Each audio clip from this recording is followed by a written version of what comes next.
Selamat datang di ruang VK. Ini adalah ruang bersalin di Puskesmas Tayan.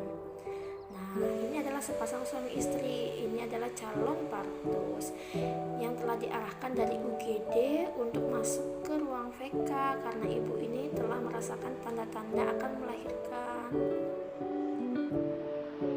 Disambut oleh bidan Sri. Selamat datang ibu. Sebelum dilakukan pemeriksaan lebih lanjut, ibu diarahkan untuk ke kamar mandi, mengosongkan kandung kemihnya dan mengganti celana dengan kain. Setelah dari kamar mandi, ibu dituntut untuk naik ke tempat tidur. Ya, dibantu dengan suaminya. Nah, pertama ibu dilakukan periksa tekanan darah untuk mengecek ibu ini darah tinggi atau tidak, atau ada gejala mengarah ke PEB atau tidak, atau barangkali tensinya rendah. Oke, kita juga cek suhunya, tanda-tanda vitalnya terlebih dahulu. Ya, semuanya normal. Oh iya, jangan salah fokus ya. Itu kain yang di atas ibu pura-puranya sebagai kelamin yang ditutupi selimut begitu, karena nanti ada lubang di dalam kain itu yang telah dilipat sisi-sisinya. Oke, saya pakai dulu APD ya. Saya pakai masker, saya pakai hair cap untuk menutupi rambut indah saya. Oke, saya dekatkan bengkok. Saya siapkan alat partuset. Saya dekatkan semua ya. Ini adalah air klorin dan air DTT. Nah, saya siapkan dulu ini speed 3 cc yang akan dipakai untuk menarik oksigen. Ini saya siapkan semua. Saya dekatkan, saya patahkan dulu ini oksigennya. Tak, patah deh. Buang sampah plastik ke sampan non infeksius. Oke, tutup kembali partuset. Nah, lihat-lihat. Sini kita cuci tangan dulu sebelum melakukan tindakan. Cuci tangan 7 langkah ya. Jangan lupa pakai sabun di air mengalir. Lepaskan semua perhiasan dan jam tangan. Tarik lengan baju ke arah atas. Cuman karena ini ketat bajunya, jadi cukup sampai demikian ya teman-teman. Oke, setelah kita cuci tangan 7 langkah, kita keringkan dengan handuk yang telah disiapkan. Nah, kita buka partuset, kita pakai handscoon.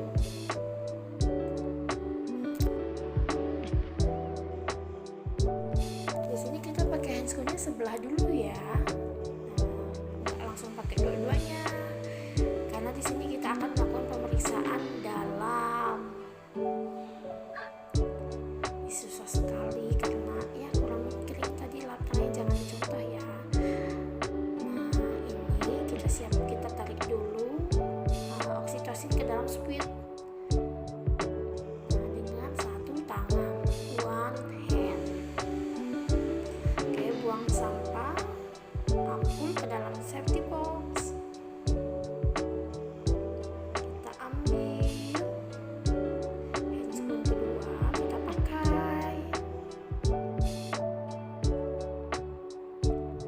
ya seperti demikian. Setelah terpasang dua-duanya handscoon, baru kita melakukan periksa dalam. Ambil 3 kasa ya, labia mayor sebelah kanan, labia sebelah kiri, labia minor dibersihkan juga. Jadi 3 kasa untuk membersihkan bagian luarnya sebelum kita melakukan VT. Nah, kita melakukan VT, ternyata sudah pembukaan lengkap dengan posisi kepala di bawah, ketuban masih utuh.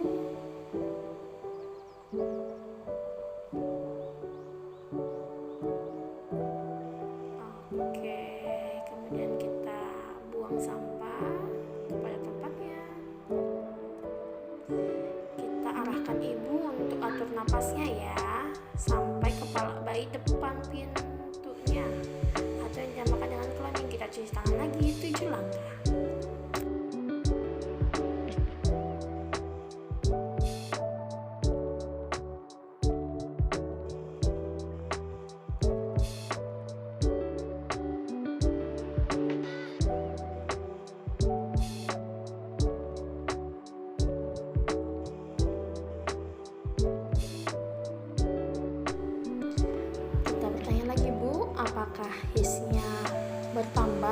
ulas-ulasnya tambah sakit Bu.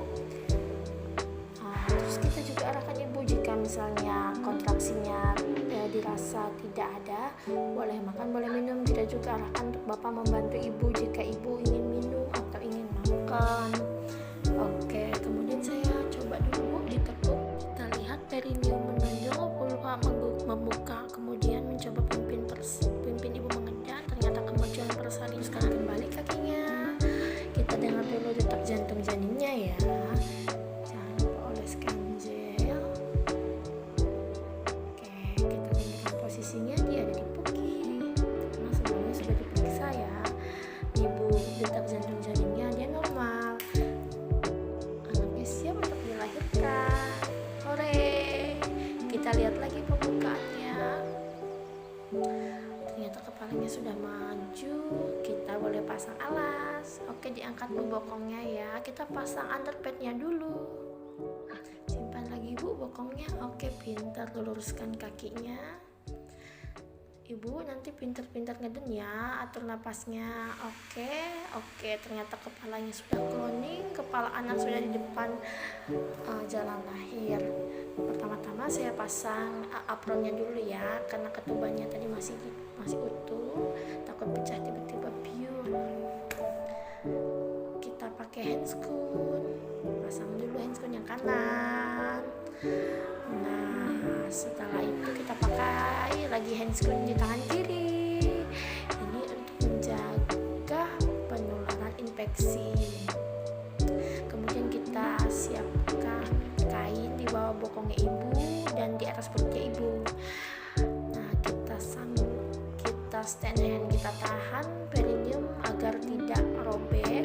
Kita tangan kiri juga taruh di atas kepala bayi agar tidak merobek jalan lahirnya yang di atas. Kemudian periksa lilitan tali pusat jika tidak ada. Oke, tunggu bayi putar paksi luar. Setelah putar paksi luar, kita sanggah susur. Pindahkan tangan kanan di bawah, tangan kiri di atas. Kita tahan tangan dan kaki bayi agar tidak merobek jalan lahirnya. Setelah bayi lahir menangis kencang, pintar, kita keringkan bayi, kita letakkan di perut ibu sambil kita keringkan. Kemudian jangan lupa hisap lendir ya. Ini kita hisap lendir menggunakan tili. Ini membersihkan cairan-cairan yang kemungkinan ada di dalam mulut dan hidung bayi. Oke, kita keringkan. Kita ganti kainnya ya. Kan kain yang pertama sudah kotor dan basah. Kemudian kita ganti kain dengan kain yang baru. Kain yang lamanya kita simpan dulu untuk nanti bersih-bersih. Setelah itu kita bungkus bayi. Nah, sebelum dilakukan IMD, kita lakukan dulu klem tali pusat. Oke, satunya lagi dengan klem.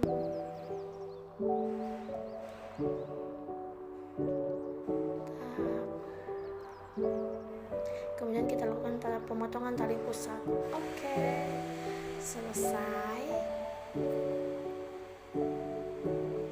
Kita lakukan IMD, inisiasi menyusu dini. Bayinya skin to skin sama ibunya ya. Tetap jaga kehangatan bayinya, suruh ibu memeluknya dan melihat jangan sampai jalan napas bayinya tertutup.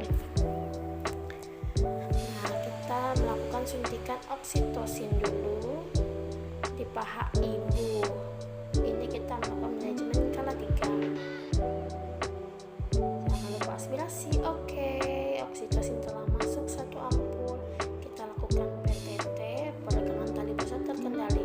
Kita sambil mengecek juga tanda-tanda pelepasan tali pusat adalah semburan darah tiba-tiba, tali pusat memanjang dan terasa bulat. Jangan lupa tangan kiri mendorong ke arah uterus agar tidak terjadi prolapsus uteri. Oke, sambil kita regangkan. Jika ada kemajuan, kita bisa menurunkan ya plasenta lahir. Sebelum lahir semua kita putar-putar agar tidak ada selaput yang tertinggal. Iya,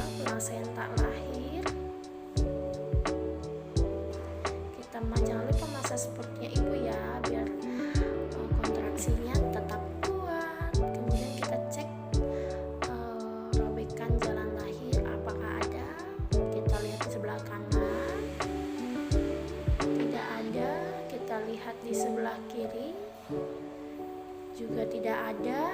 Iya, ibunya pintar mengedan. Kita lihat lagi di dalam, tidak ada juga robekan, hanya lecet, jadi tidak di-hacking. Pintar ya Bu ya mengedannya. Jadi tidak saya lakukan penjahitan. Selamat. Lakukan massage uterus lagi agar kontraksi tetap baik. Kemudian kita cek kelengkapan plasenta. Nah, ini pura-puranya kain sebagai selaput plasenta. Kita tutup plasenta dengan selaput. Jika selaput menutupi seluruh bagian plasenta, berarti tidak ada selaput yang tertinggal.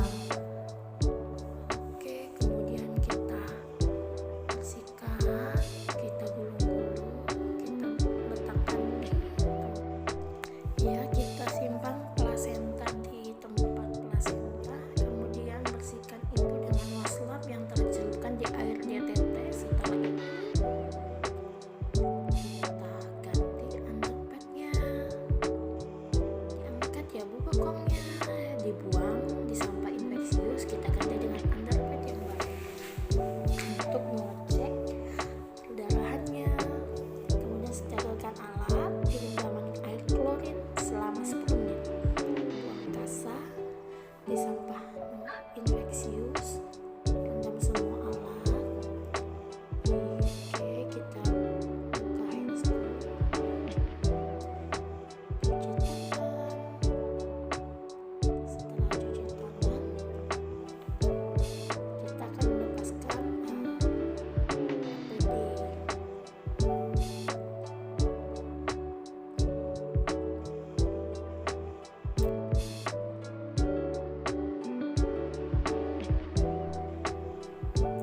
Oke, kita cek tensinya ibu kembali setelah melahirkan. Cek tensi, nadi, kemudian kontraksi uterus, kandung kemih kita pastikan harus kosong. Jika kandung kemih penuh, kita boleh melakukan kateter. Nah, kita pasang tensinya sambil kita arahkan ibu ya Bu. Saya periksa tensi darahnya dulu ya. Ternyata masih dalam batas normal.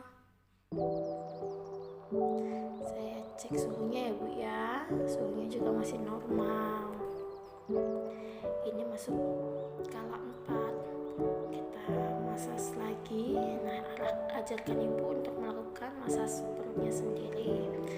Begini ya Bu, diputar-putar. Nah, ini yang keras ini namanya rahim ibu. Jika bisa lembek, berarti itu kontraksinya jelek. Ibu langsung bilang kami ya.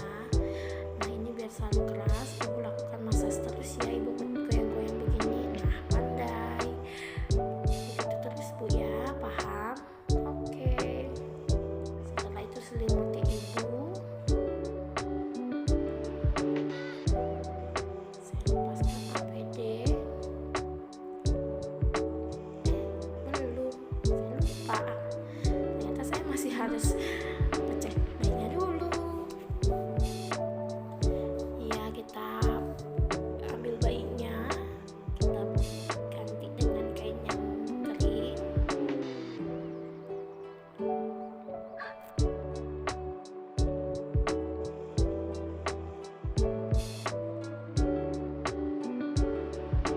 Kita timbang bayinya. Oke, beratnya bagus ya, 2.800 gram. Bayinya normal. Nah, kita singkirkan ini gurita. Siapa nih yang pasang gurita? Kan sudah dibilang tidak boleh ada gurita. Kita pasang baju bayi.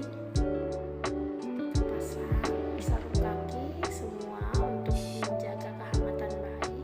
Kemudian suntik Vika, berikan salep mata kiri dan kanan untuk mencegah infeksi. Nah, kemudian kita periksa panjang bayinya. Oh, panjangnya 49, normal. Kita jaga kehangatan bayi dengan cara memedong tapi tidak terlalu kencang.